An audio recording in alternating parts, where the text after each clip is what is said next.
All right, welcome everybody to the Ninja's Way podcast. This is Allie here with the Ninja Network and the Ninja Way. I have Addy Herman on with us today. I'm super excited to chat with her. She is a four-time American Ninja Warrior competitor. She is now the reigning women's champion of the Women's Championship that just happened. And she's also a two-time world champion for the Ninja Leagues here around the world. I want to talk to her about her career as an athlete, her faith, and the sport of ninja. I first want to just start out. You have now racked up a lot of victories with competing in ninja in the leagues for ninja as well as American Ninja Warrior, and you're building this platform for yourself, gaining a lot of attention from these things. So I'm just curious, what do you see as maybe the long-term goal for this platform that you're building? Yeah, so I'm super blessed to have this platform now. It definitely didn't start that way. It took me a long time to be seen as a high level competitor. I've been doing this for 7 years and competing for 7 years too. I started competing almost right away. So it's taken a long time, a lot of failure, Mm. which is something that can get people discouraged. But using that to grow has been a huge part of my story. So with this platform, I just hope to inspire other people now, especially kids even younger than me. I know I'm pretty young and I started as like the youngest generation of ninjas, but now there's a whole generation younger than all of us. I'm 18 now. And so my goal is to help kids who are struggling with the same things that I did athletically, non-athletically, and help them see failure in a different way. And then obviously my motto, persistence over perfection, is something that I hope to encourage everyone with.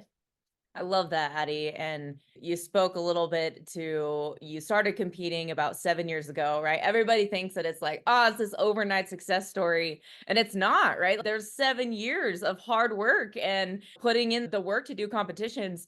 I watched one of your YouTube videos and you said that you won the very first competition that you had competed in. So was that kind of the thing that hooked you into ninja, or what really you talked a little bit about being able to transition from gymnastics and you just didn't have fire for it anymore. So what do you think is different about ninja and what kind of got you hooked in?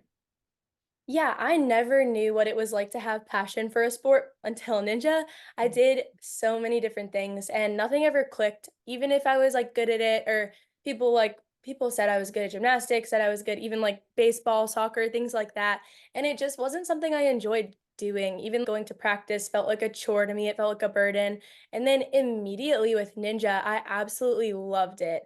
I think a part of it is I do have ADHD, and the creativity of Ninja immediately hooked me in, especially as a younger kid. I started when I was like 11. So, especially at that age, the fact that we could do different obstacles, make different courses, every time I walked into the gym, it was a different setup.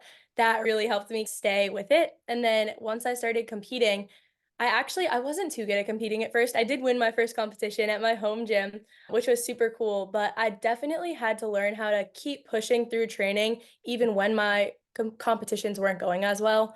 There was a time where I felt like I was training so well. I was super happy with my performance during training, and almost every single competition, I would make like a stupid mistake. And learning how to push through that is what got me to the level I'm at now. And so Ninja's always been something that's never felt like a burden for me. Going to practice, as hard as it is, never feels like a chore like other sports. So I'm so grateful that I found it and I plan to stick to it. That's very cool. I love that language that you use of, oh, there's nothing that just clicked. And that's exactly the feeling I felt when I first walked into a ninja gym, was like something just clicked inside me and was like, oh, this is Mhm. my thing. I'm all in. You spoke a little bit about like when you were transitioning from gymnastics and ninja, your mom had found you a ninja gym to go train at. In what ways do you feel like your parents have been able to enable you to be successful through the sport? They've always been like my biggest supporters. I feel like every sport that I'm involved in, if they see me going 100% and pouring my time into it, my effort into it, they see that, they will do the same thing. They will reciprocate that, which has been the biggest blessing to me. Every single sport I was in, it just felt like it was always an encouragement. And even when I felt like I needed to stop, it was never, I was forced to stay, but they were like, okay, let's find the next thing. Let's figure this out together. So having those kind of people around me, my parents, coaches, even my younger brothers, was a huge blessing for me. Do you have any pre-competition rituals that you do to just put you in the right mindset? So I definitely always journal. I think that journaling just helps me control my thoughts, write them all down. Any negative thoughts, I can be like, okay, why am I thinking this way? How can I fix this before I compete? And positive thoughts, I can really lean into. I think a big thing for me is focusing on being confident before my runs. Mhm. Even if I see an obstacle that I might not be the best at, I used to definitely, if I went to a course and there was an obstacle that I wasn't good at, I would immediately be like, I can't win this. I can't do well on this course. And learning to shift that into, okay, how can I do this in a way that I am good at? Or how can I use my strengths to do this obstacle? Really helped, which is why I journal. And then a big thing for me is prayer. Without God, I would not be able to do any of the things that I'm doing. And I would be an absolute nervous wreck if I wasn't constantly talking with God before I run. So it's honestly like when I say I pray, what I mean is I'm just talking to God. It's Mhm. just a personal relationship. Feels like I'm talking to a friend, talking to a father, asking him for peace, for joy, and to just be a light in whatever I'm doing. At the end of the day, it doesn't matter if I win or if I fail, if I clear, it doesn't matter as long as I'm being a light to other people and showing God. I want people to look at me and see God, not me. Almost makes me emotional hearing you say that because you're such a well-spoken young woman who's really empowered by bringing the light of Christ to the world, which I think is an amazing mission. And you have gone on a trip to Africa. And I don't know if you would determine this as like a missions trip. You went out there and you guys built a ninja course, right? And so I'm curious, what outcomes do you think Ninja would actually be able to put out into that community? And do you see that there's a crossover between Ninja and your faith in that way? Yeah, so the reason I actually I've wanted to do that for so long is to do a mission trip where I can also incorporate ninja into that and bring kids ninja is because I have learned so many life lessons and grown so much closer to God within ninja. I really feel like it's taught me so much and it's an amazing way to, in my opinion, to teach those kids about God through a sport like that. Immediately once I set the rig up in Africa, I saw the older kids helping all the younger kids. They were just more bonded together. It wasn't like a separate, you play your game, I'll play my game. They were lifting the younger kids up. I have a video on my YouTube of one of the kids got this ring obstacle. All of them start cheering. Yep. And that's what I noticed in the ninja community when I first started that I want to bring to other people because that constant encouragement, that support, even when you're competing, they were all trying to get the rings first, but seeing someone else do something and genuinely being happy for them, I really just think it shows God's love in such a beautiful and unique way, which is one of the reasons that I wanted to do that. Tell me just a little bit about the trip and maybe some of the experiences you were able to have while you were out there. Yeah, it was incredible. So definitely a few things went wrong. The main guy who was supposed to be our group leader at the airport, his visa was expired, so he couldn't go. So it started the trip very chaotically. We got there, it's supposed to be dry season and it rained. So everything was thrown off schedule. It started pretty rough, but immediately when we got to the orphanage, it was the most amazing thing ever. I had never met any of these kids. I got out of the car and all of them, like 50 of them, come over and hug me, want to know my name, or asking about me. And to just see these kids who have so much less than us, they really do, but with so much joy, so much peace. They're so giving, they're so generous, they're so curious about you. It's just, they don't even know, they're not self focused at all. To see that gave me so much encouragement that it's really not about what you have, it's not about your circumstances, but it's about what you do with that and about how God uses you. So I feel like those kids, they blessed me so much more than I ever blessed them. I'm so happy that I was able to share God's word with them, that I was able to build the course for them. But I really believe that I came away from that trip with so much more. Yeah, absolutely. I've been on a couple missions trips myself, and that's absolutely the feeling you come back with was like, oh, I went to go fill other people's cup, but in the process of that happening, I now came back so much more fulfilled and so much closer to God in that through this work that we've been able to do. I want to talk a little bit about your career as a ninja athlete, and you competed at a very high level in a lot of different competitions as well as American Ninja Warrior. What do you feel like your long-term goal is in terms of being an athlete in the ninja industry?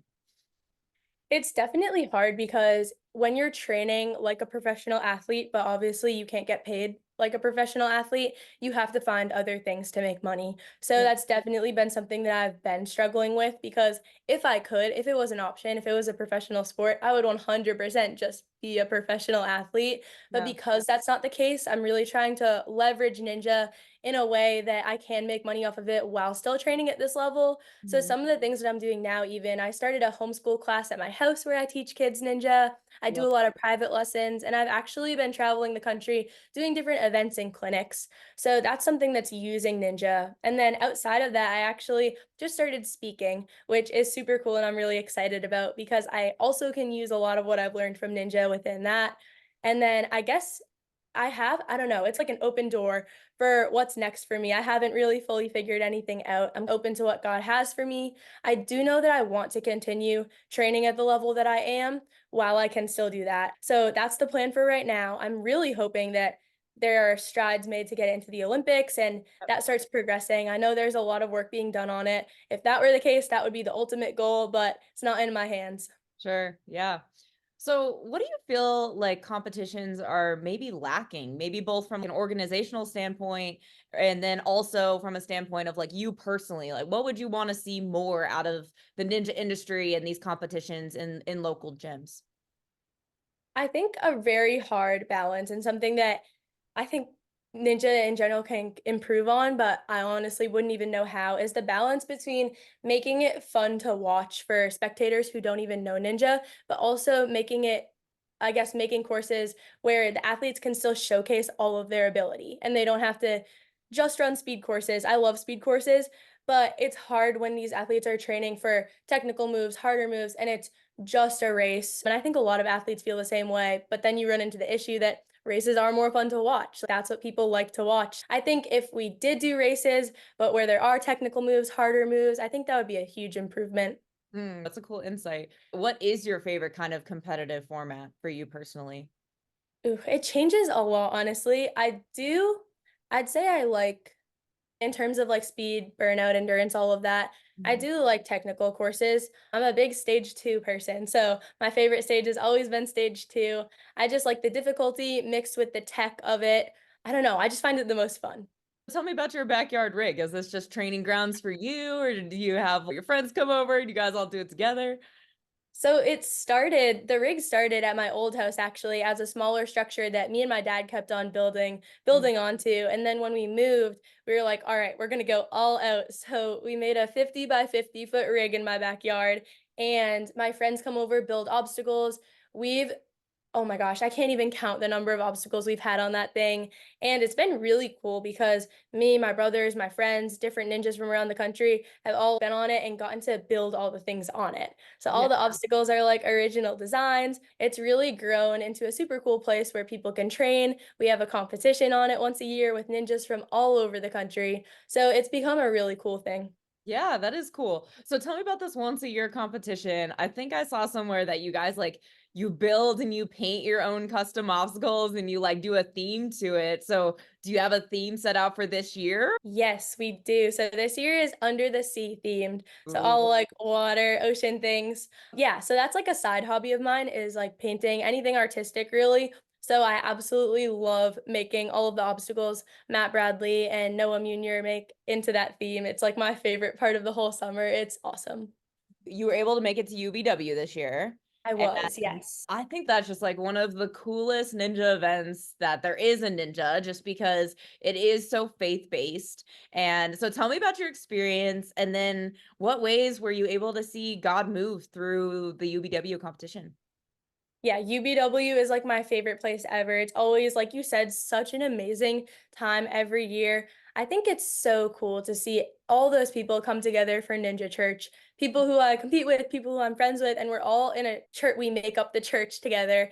It's amazing. This year, actually, Joy Wolf shared her testimony from her mission trip, actually, and it was so encouraging to me just to see that. So that was probably the highlight for me. This year, I actually couldn't compete or do anything because of my ankle injury, but Mm. I still had an amazing time. Like you said, it's just everyone's gathered together. It's one of the most like encouraging atmospheres, and it's also a ton of fun. There's pools, there's obstacles everywhere. It's obviously huge. We always like camp out there. So, yeah, UBW is amazing. I would never miss it. Very cool. So you brought up your ankle.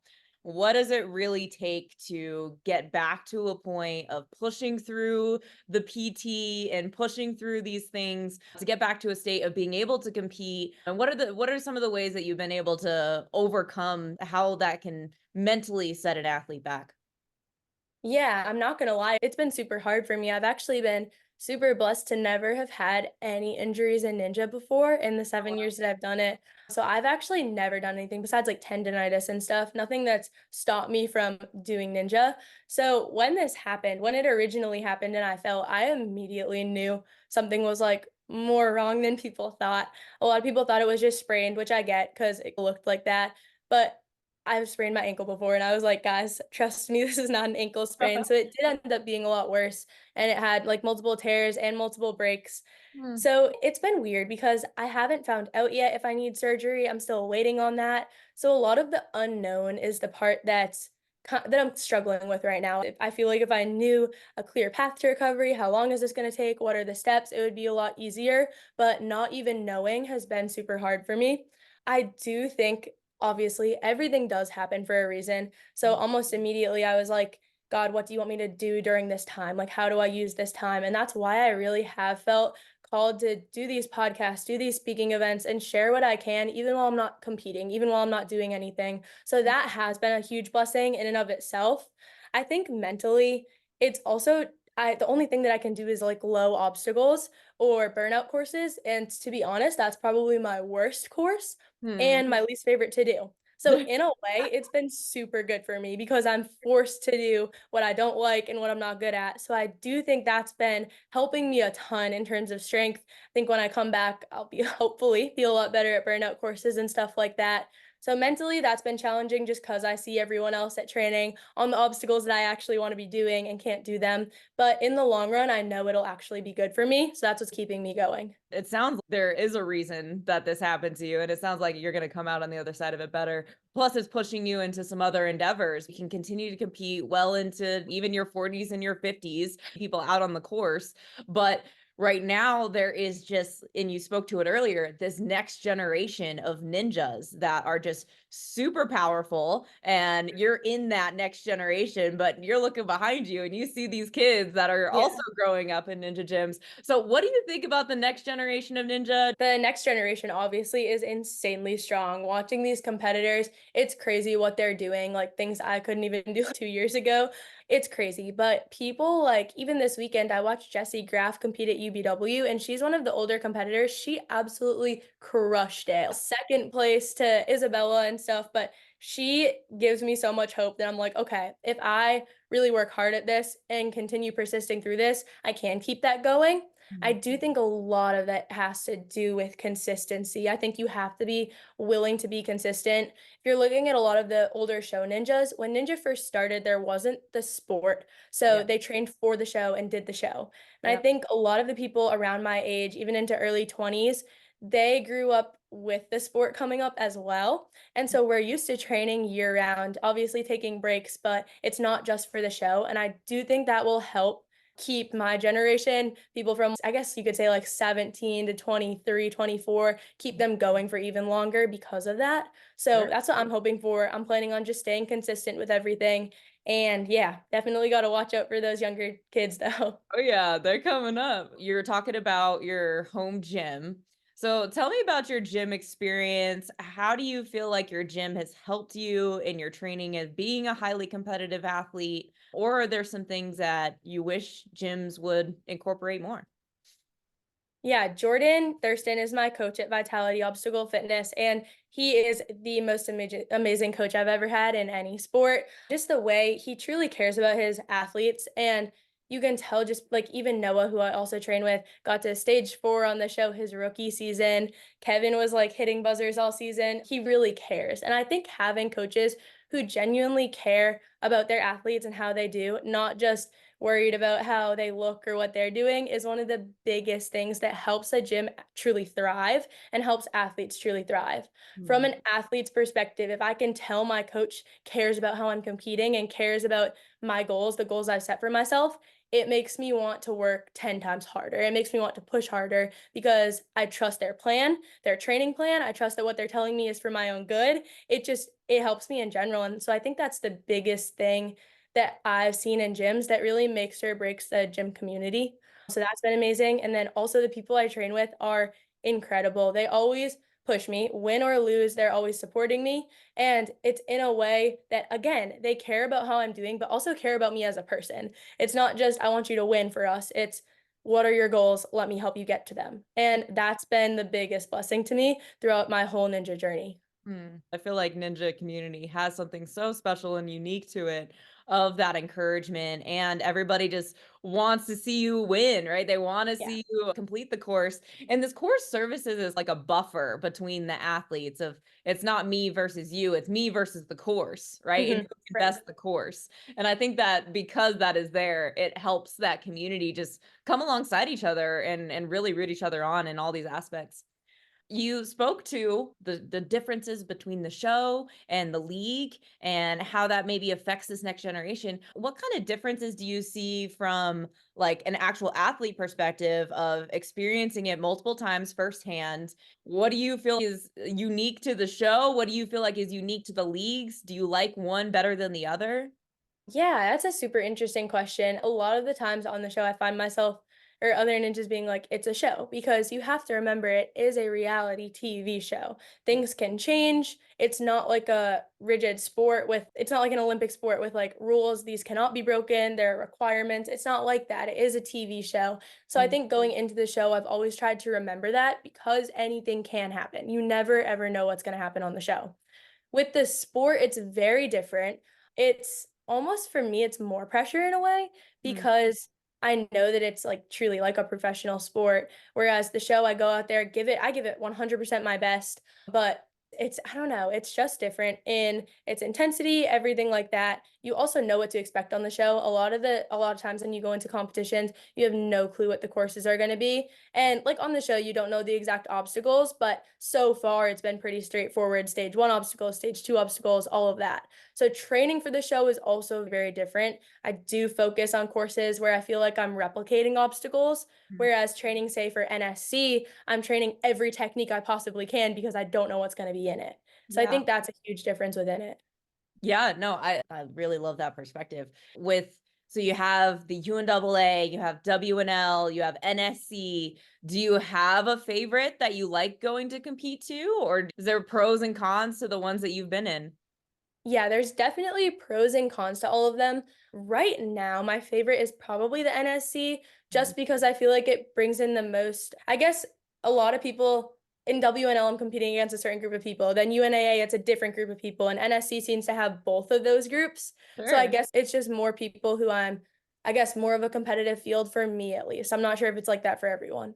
Yeah, and I also think that they make it very intentional to get Yeah, athletes at a particular level to all compete against each other. exactly. And it's nice to be able to be in a field with everybody who's at your same level, right? There's a Right. real competition to be had there.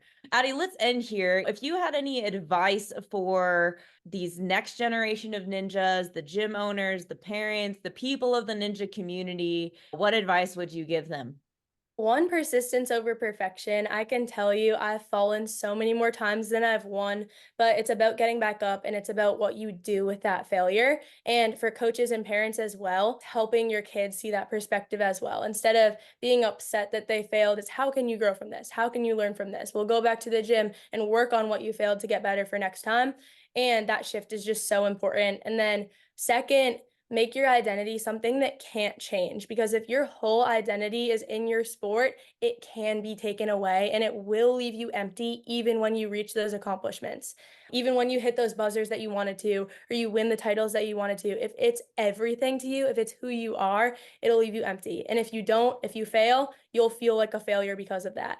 So put your identity in something that can't change and then use Ninja to the best of your ability, and it'll be so much more fulfilling. Thank you for sharing with us today. How can people get connected with you? So to get connected, you can follow me on Instagram. It's addyherman.116. And then I also just started a YouTube. So it's just at Addy Herman.